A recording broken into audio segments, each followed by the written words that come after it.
how they did it was amazing. They used rhetoric, they used repetition. They just got their story out, and it got to be the cool story that everyone wanted to cover.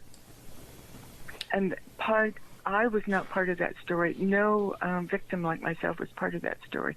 It was all Loftus and parents. Yeah, it reminds me of the McMartin case where the 60 Minutes, and I believe they did that in the home of either Loftus or Afshi. In their home, this interview was done, and with the McMartin case, and they went, do these people look like pedophiles? And then it just turned the whole public perception and the whole public support away from the victims toward these poor defendants. So how do you think that comes about? Do you think that comes about by just hiring a big PR team, or is there sympathetic forces out there? I think it's a combination. I could find no evidence that they hired some PR, although I do think that some of their board members had some PR in the kind of work that they did. But I think at the time it was a story that was easy to sell because we all wanted to believe it. Because if millions of adults were molested as kids, what does that say about us? Mm-hmm. Yeah, there was, too, that whole element of the satanic ritual abuse that was so highly reported in the 80s.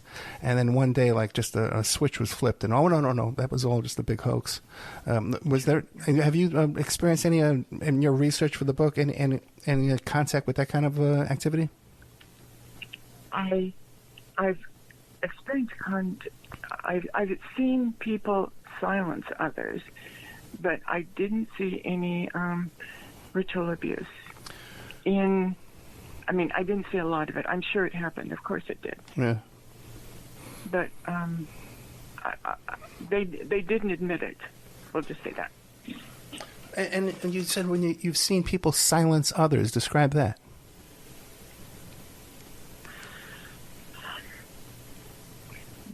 If someone, I was silenced a lot when I first started doing this. People say, don't say things like that about your father. Respect your father. Isn't it about time you got over this? You should forgive him and get on with your life. This won't bring back your childhood. This is all stuff that we tell victims to shut them up. And if the victims decide to sue, we tell them, your memories are false. I read about this. And we don't, as far as I can tell, we say this to victims, but I don't know that we treat perps as people who actually did it. I think we kind of say, oh, he would never do anything like that. So we dismiss the victims and we dismiss their accusations. Mm-hmm. Makes it easy for perps. Yeah, and I tell you, when you said that thing about, well, get over it, I can recall talking to a case one time, and the parents said, well, get over it. It happened to me too. You'll get over it. And obviously, it happened to you too, and you allowed it to happen to your child later on. Words just stuck me like a knife right there when you said that. Now, you mentioned earlier about how your dad was using almost like a hypnotic technique to cause you to forget. Did your brothers and sisters describe that same kind of a hypnotic technique? Oh, I don't know. What I kind of recall is that I was the one who taught them to forget, because my dad asked me to do that. And I knew that forgetting would keep them safe at home. They wouldn't have to go to the crazy house. So I taught them, just say, forget it. What about, did your dad ever try to get you to recruit your friends into this kind of activity with him? No. Okay. Go ahead. I could never have sleepover stuff. How come? Because Dad would just go into the room and do stuff. And so I couldn't invite people over. I've asked people, did I ever invite you over for a sleepover because you invited me? And they'll say no. I couldn't invite friends. Because your parents didn't allow it, or because you didn't initiate it? No, because Dad would molest them. No, I know that. Yeah. So then it was you who declined to invite them over, or your parents didn't allow you to invite them over?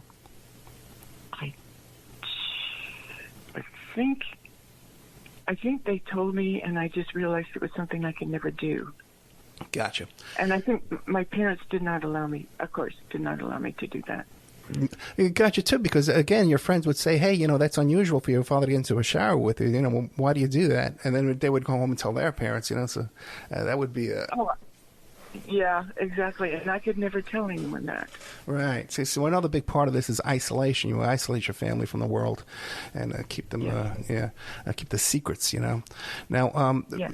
Do you think your father had any kind of a training in mind control and hypnosis in order to be able to, or it just came natural to him? I don't know. It might have been something he learned in med school. I don't know. As far as I know, it came natural to him. I figured he'd read some medical books, so he knew about this. Yeah, but obviously it does come natural to some people, because you see these pimps and these street pimps, and you see how they target these young women, and they get in their head, man. They control them. They just control every thought in their head with no training whatsoever. So you wonder how some people just have that kind of gene. You know what I mean? Huh. Yeah. Yeah. I think you're right, yeah. Yeah, it's fascinating. Because there's no training for pimps, right? Well, some of them grow up in families of pimps, so they know older pimps. But okay. but there is something for sure. There's a gene in this. I'm watching this trial right now, Darrell Brooks. You can watch it on YouTube. And this guy, he mowed down a bunch of people at a parade in Wisconsin. And the guy is defending himself, and he's had issues with the past girlfriends, manipulating them, controlling them. And this guy is able to manipulate the judge, the female judge. He's in her head. He's taking over this courtroom in this way. This guy has no training in this kind of stuff whatsoever, but just there's a gene in there, Isn't that fascinating? Yeah. Yeah, I've become addicted to this trial. I'm watching it every day. Okay, I'm going to watch it too. Yeah, well, you can go back and watch the past ones. It really is fascinating. Is there anything you want the audience to know about this book in your life that I haven't asked you? I would like to know that I would like to have everyone treat victims with respect. Do not naturally assume that their accusations are false, even if you don't really want to believe it. Assume that they're telling you the truth, because you've got to know it was really hard for them to tell you. They're afraid that you're going to dismiss it, and it takes a lot of courage to tell someone. So just have some respect. That's so true. If a kid would say, hey, something was stolen from my room, you wouldn't say, oh, Cassie, you're imagining it. You know what I mean? Yeah, but exactly. But again, there's something in our head that this one topic, well, maybe the kid's making it up. Well, maybe, it's just so bizarre. This has to be ingrained into us in some ways. Now, what about the healing process that Lynn Crook went through? You described this therapy session that caused you to trigger this memory back. But what about after? Okay, now you remember. Did you go back for therapy and healing? Yeah, ever since then, and I moved to Seattle about 4 years ago, but I've been in therapy ever since, and eventually ended up going just once a month. My husband and I were also in therapy before the trial and after the trial, so that was very helpful. Therapy has really helped. It helps to have someone who cares about you, but who is also very conscious to talk to you about all this. I've been through 3 therapists, 4. I'm starting another one here in Seattle. Yeah, it's great if you can find a good therapist. Let's say that, because a lot of these, you got to watch out too, man, because you go into these therapy sessions, and a lot of these therapists and psychiatrists and psychologists, they're hired hacks, and they're working for the court, and they just obey the highest bidder. These are evil people, man, who sell children to the highest bidder in custody evaluations and stuff like that. Custody evaluations, I know. I'm so glad that I'm not involved in that. That's got to be really tough. Yeah, and it's just amazing because there's kickbacks with the judges and the lawyers and stuff like that. It's a horrific. So if it is. And these are the same people. You look in the phone book, and say, "Oh, let me find a therapist." And it's the same guy. It's the same guy, you know? It's just the same guy. Now, what about your brothers and sisters? Did they go into therapy? Let's see, one sister did. Two sisters have been in therapy, but not for long, I think. And I think this is like most families. I don't talk to all my siblings. I haven't talked to all my siblings. I talk to two at a time, and I think each of us talks just to two others. Yeah. It's too bad. I know, right? Yeah, it's just it's amazing, you know. Like the talking, you know, is a punishment. You know, it's talking. I can't talk to you because it's something about that too as well. But are there any siblings who deny that this happened?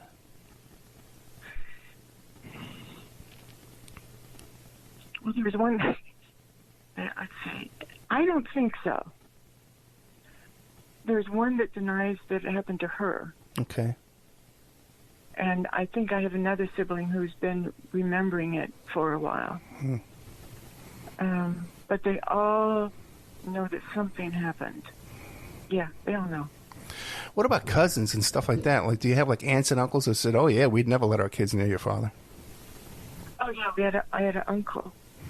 And what did he say? I told him what I remembered, and he told me about the time that he'd come to visit us with his wife, with my aunt, and he said, "Dad left for your bedroom right after dinner," and I asked Lucille where he was, and she said, "Oh, the kids have a hard time getting to sleep." And my uncle said he was pretty obvious about what he did to you. Yeah, he was. And that's, I guess, another reason why we couldn't have friends over.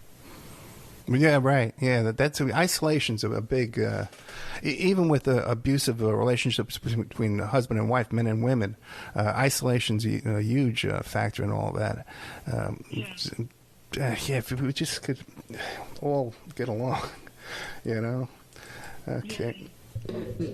So, the book's been very well received. Are there any plans for another book? Well, I already wrote a cookbook. That was about 30 years ago. Okay. So this is actually my second book. So I have no plans for a second book. Well, real quick. On this subject. You got any recipes you want to share? Sure, I do. Yeah, I know. I'm vegan myself, so that wouldn't be much good for me. Okay. But back to the healing process, though. Now, so you're back in therapy now. Do you still does this trauma from your childhood still affect your life today? Like different issues in your life, and then you can trace it back to that. That's a good question. Different issues. Sometimes I get a little scared, but more, I am calmer than I used to be. I still get apprehensive, but I'm essentially calmer. I'm much, much happier. My sense of humor is a lot better. If I get scared of something, I kind of try to figure out why. If I think of something, I think, now, why am I thinking that? I do more of that than I used to even 10 years ago. So I think I'm better off having had so much therapy. Now, what Did about that answer your question? Yes, but what about when you had that first panic attack, that first anxiety? Did you see a doctor who put you on drugs right away? Did that happen? No. I just forgot about it. I mean, I tried to repress. I told myself, this is no big deal. I'll get over it. I'm just fine. Just think of what a different path it would have took if you would have met one of those doctors that started pumping you up with drugs, and then you know, covering up your emotions, you know, and you're zonked out for the next 20 years. I had a guest on the show that was an absolute zombie for 20 years, man. This guy, man. We did 2 interviews with him. The first interview was, we just got everything out of him, all his emotions and stuff like that. But the recording didn't come out correctly, and then we had to do a second one. Just wasn't as good. We didn't capture that same emotion. But 20 years of your life, man, living as a zombie, zonked out on a bucket full of pills every day. What about any other kind of self-medicating? Because that's so common too. Almost everybody with an addiction problem, a substance abuse problem, originates back to a sexual abuse problem. Yeah. Okay. I did Chardonnay. I did wine. Right. I over